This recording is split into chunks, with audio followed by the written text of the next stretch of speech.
So today it is Valentine's Day.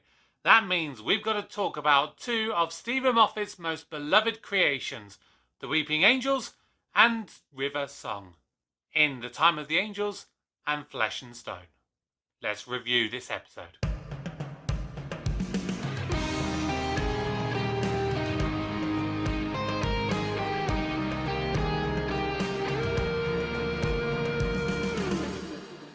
Hello everybody, welcome back to the channel. My name's Kevin, I'm a geek. You're watching Kevin the Geek, and welcome back to another new Doctor Who review. And yes, we are reviewing another episode. This is the first two-parter story of season 5, and it returns The Weeping Angels and Professor Riversong, or Dr. Riversong, as I think that we need to call her from this episode onwards. And you know what? I always review and rewatch all of these episodes prior to doing my reviews, because I need to get a fresh look and a fresh take and a fresh perspective. And this episode in particular, having been possibly the first time I've really gone back and rewatched it since really the Peter Capaldi era, and definitely after the era that we've sort of tied up and completed the River Song storyline. It's interesting to see this, knowing everything that happens in the future with River Song. And I think it is so masterful in the way that Matt Smith and Alex Kingston play the roles of the Doctor and River Song in this episode, which apparently was actually the first story to actually be filmed. So although this is like the 4th and the 5th episodes in series 5, this is in reality the first episode for the Doctor, technically, if you want to be pedantic about it. And so the way that Matt Smith has kind of given us a performance that makes it feel like he has grown into the role, when in reality he actually just fell into it and just nailed it from day one.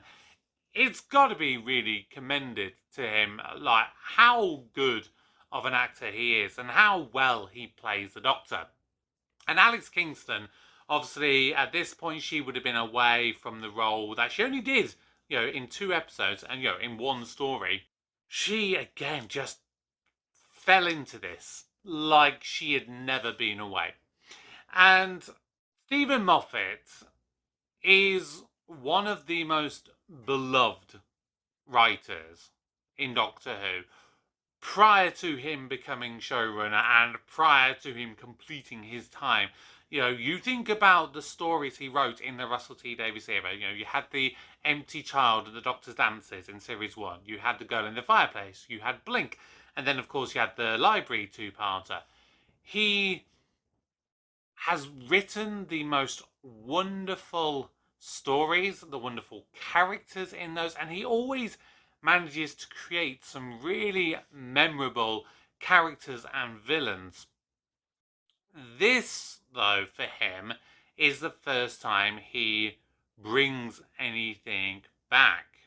And although Alex Kingston is amazing as River Song, with The Weeping Angels, I admire him for what he attempted to do, but I don't think he ultimately delivered in what he was truly hoping to give for it. And of the 3 Weeping Angel stories that he wrote, it is fair to say that this pales in comparison to Blink. Because Blink was so iconic as an episode, when you get introduced to the Weeping Angels and the very nature of the Weeping Angels, they are absolutely terrifying, let alone for a child, for adults. I mean, I would have been sort of in my 17, 18, 19-year-old rough era when that episode came out, and so I was only a couple of years older at this point when this episode first came out. And they do make a very valiant effort to make the Weeping Angels genuinely scary. And they do a few things that is different. I think the most notable one of those is taking the strength of a weakness that the Weeping Angels have, i.e. making sure you keep your eyes on them, and trying to turn it into a weakness for you as a protagonist. It is interesting, but I don't think it quite nailed the execution. I mean, you take the scene in the second part where Amy basically has to keep her eyes closed and she has to walk or technically stumble through this forest as if they can see her. It's like, in reality, are they even looking at her when they're in stone form? Can they actually do anything? Can they see that she has actually got her eyes closed? Because in reality, if they are able to see when you are blinking, you should at least be able to see when your eyes are completely and permanently closed. Yeah, it's a minor little bugbear of mine. But the way it was executed, it was a tense and creepy scene. The music, I would say, for this episode was really strong. You know, with like the violin kind of string kind of brief notes that kind of kept creeping in through the episode. It gave a bit of a horror movie kind of musical vibe to it, which did kind of, you know, it enhanced the experience a little bit. I will say that I really liked the use of Angel Bob. How did you escape? I didn't escape, sir. The angel killed me too. Because there's only so much you can do with constantly having the Weeping Angels go. You know, they're only kind of terrifying to a certain extent. And you know, even less so when you realise that they are actually ladies dressed up in Weeping Angels costumes and you see them dancing. You're the devil in disguise, oh yes you are, devil in disguise. You're the devil in disguise, oh yes you are, devil in disguise.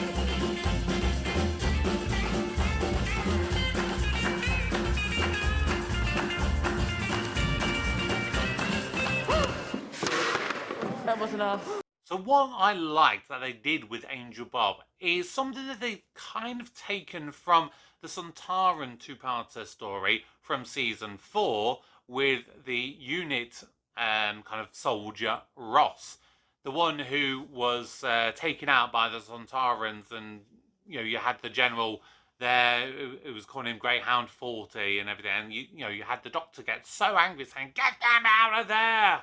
They do a similar kind of thing to this one. You have the Doctor trying to be nice and sympathetic, and they use his death to kind of try and make the Doctor angry, but they didn't necessarily make him angry, which I appreciated in that moment. They used it to fuel his desire to solve his way out of the problem.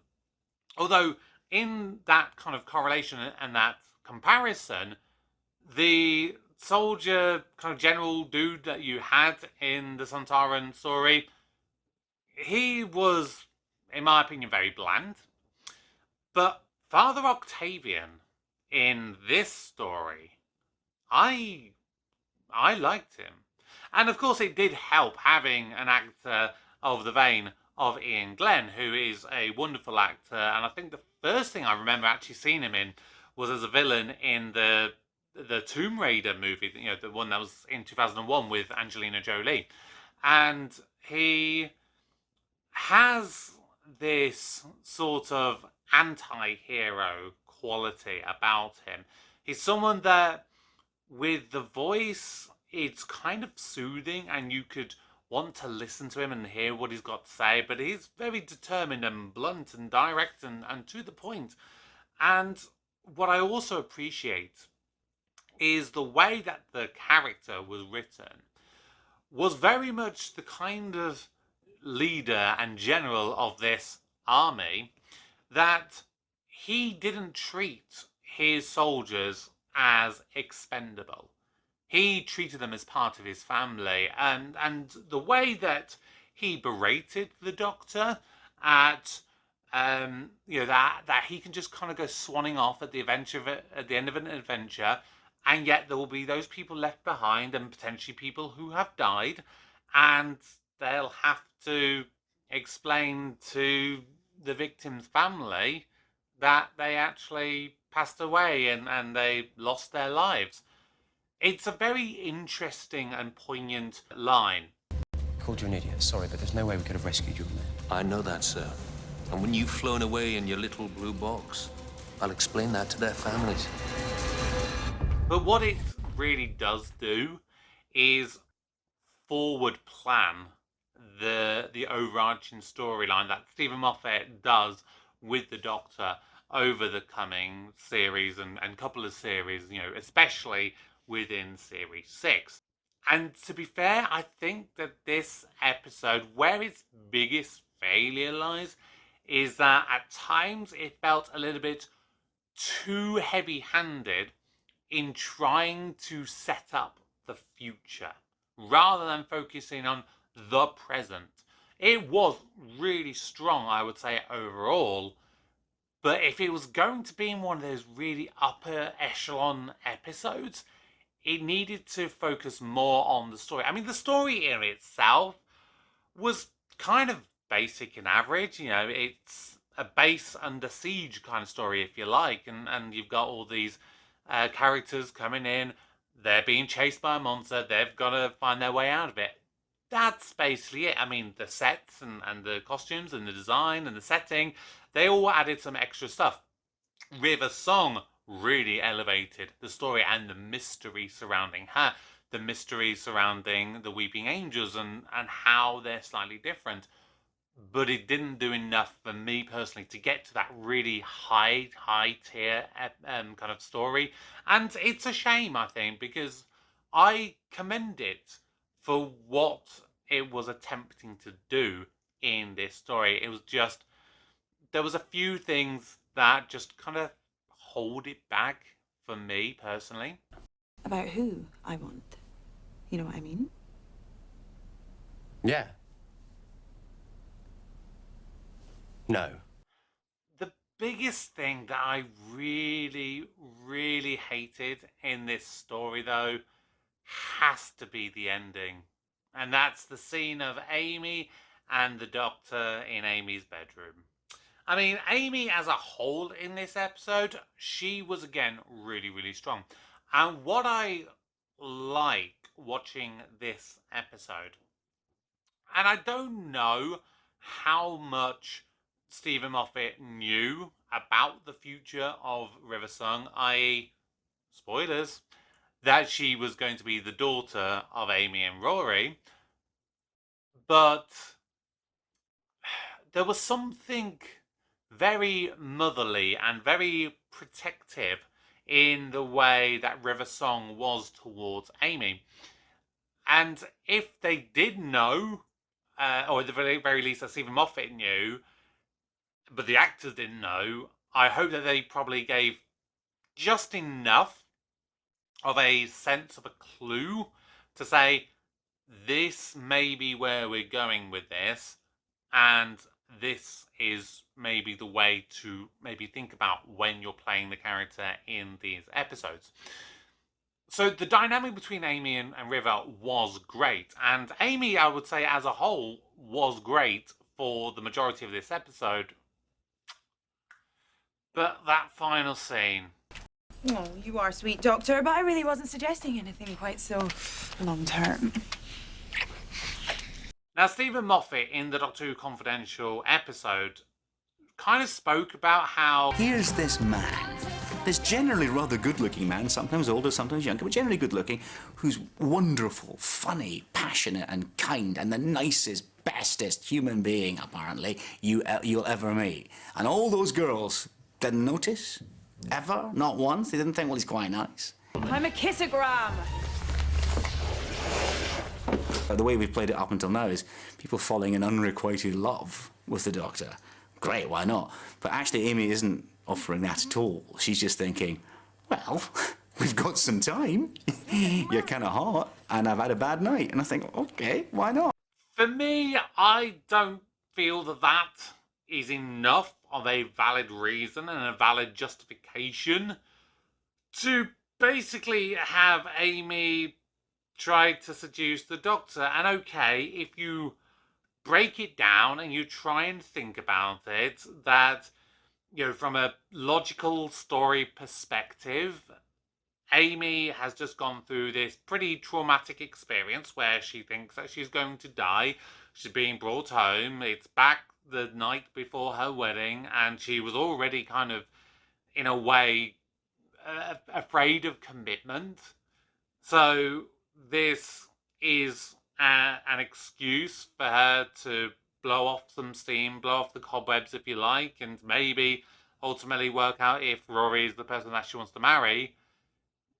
I just didn't like it. And, you know, there's nothing wrong if you yourself did like that and the way that that was done. I mean, the acting, yeah, at least the fact that the Doctor didn't reciprocate it, that is at least, you know, the one positive. And Matt Smith was very good with his very physical kind of, you know, pushing her away and his legs kind of flying up and everything, you know, in showing how uncomfortable he was in a way that probably was a reflection of how uncomfortable I was in watching that.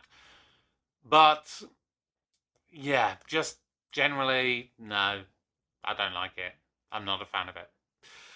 But that is my thoughts on the episode. And if you haven't seen my Doctor Who reviews before, then you won't know that I always score these. So I give every episode a score out of 100 by scoring 10 different categories out of 10. And that's what I use to help me when it comes to rankings and kind of rating whether episodes or villains or anything are higher or lower than others. So let's check out the scores for this two-parter.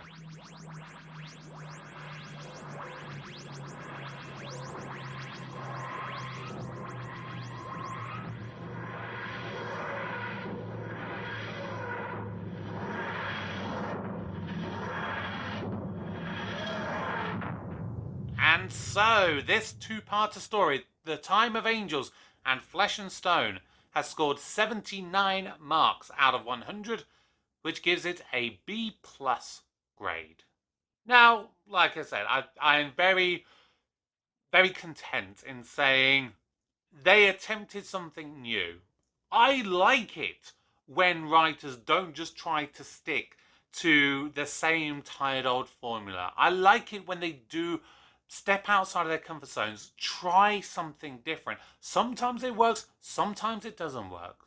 Here, I think they managed to make it just about enough that it worked, but there were still some potential issues with it. But those are just my thoughts. What are your thoughts? Remember, it is Valentine's Day today, so coming up later on today, I am doing my Valentine's movie reaction to the movie Pretty Woman. You can see the condensed version on YouTube going live at 5 o'clock.